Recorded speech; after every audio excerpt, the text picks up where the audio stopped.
നമസ്കാരം, ഭാരത് ലൈവിലേക്ക് സ്വാഗതം. ലോക്സഭാ തിരഞ്ഞെടുപ്പ് പുരോഗമിക്കവേ ഡൽഹിയിൽ മറ്റു പാർട്ടികളിൽ നിന്ന് ബി.ജെ.പിയിലേക്ക് പ്രവർത്തകരുടെ ഒഴുക്ക് തുടരുകയാണ്.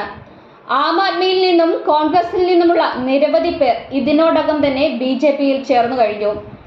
ആം ആദ്മി പാർട്ടി നേതാവും മുൻ കൗൺസിലറുമായ ശ്രാവൺ ദീക്ഷിത്, കോൺഗ്രസ് നേതാവും മുൻ കൗൺസിലറുമായ സുശീൽ തിവാരി എന്നിവരും പാർട്ടിയുടെ മറ്റു പ്രവർത്തകർക്കൊപ്പം ബി.ജെ.പിയിൽ ചേർന്നു.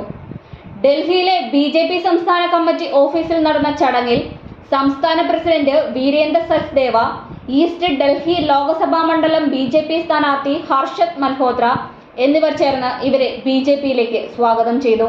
ഡൽഹിയിൽ ആം ആദ്മി കോൺഗ്രസ് കൂട്ടുകെട്ട് ഫലം ചെയ്യില്ല, പകരം ബി.ജെ.പി ഡൽഹിയിൽ കാലുറപ്പിക്കും എന്ന സൂചനയാണ് ഇതിലൂടെ ലഭിക്കുന്നത്.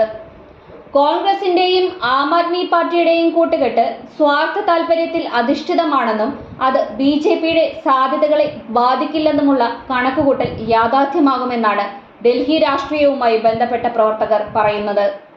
അതേസമയം കഴിഞ്ഞ ദിവസം പ്രധാനമന്ത്രിക്ക് ഇന്ത്യക്ക് വടക്കും കിഴക്കും തെക്കും പടിഞ്ഞാറുമുള്ള ജനങ്ങളിൽ നിന്ന് ലഭിക്കുന്ന പിന്തുണയിൽ പ്രതിപക്ഷത്തിന്റെ ഗൂഢാലോചനകളെല്ലാം തകർന്നടിയുകയാണ്. ലോക്സഭാ തെരഞ്ഞെടുപ്പിൽ പരാജയമുറപ്പായ പ്രതിപക്ഷം നിരാശയിൽ നിന്നാണ് മോദിയുടെ പ്രായമടക്കം എടുത്തുകാട്ടി വിവാദങ്ങൾ ഉണ്ടാക്കാൻ ശ്രമിക്കുന്നതെന്ന് യോഗി ആദിത്യനാഥ് എക്സ് പോസ്റ്റിൽ പറയുകയുണ്ടായിരുന്നു.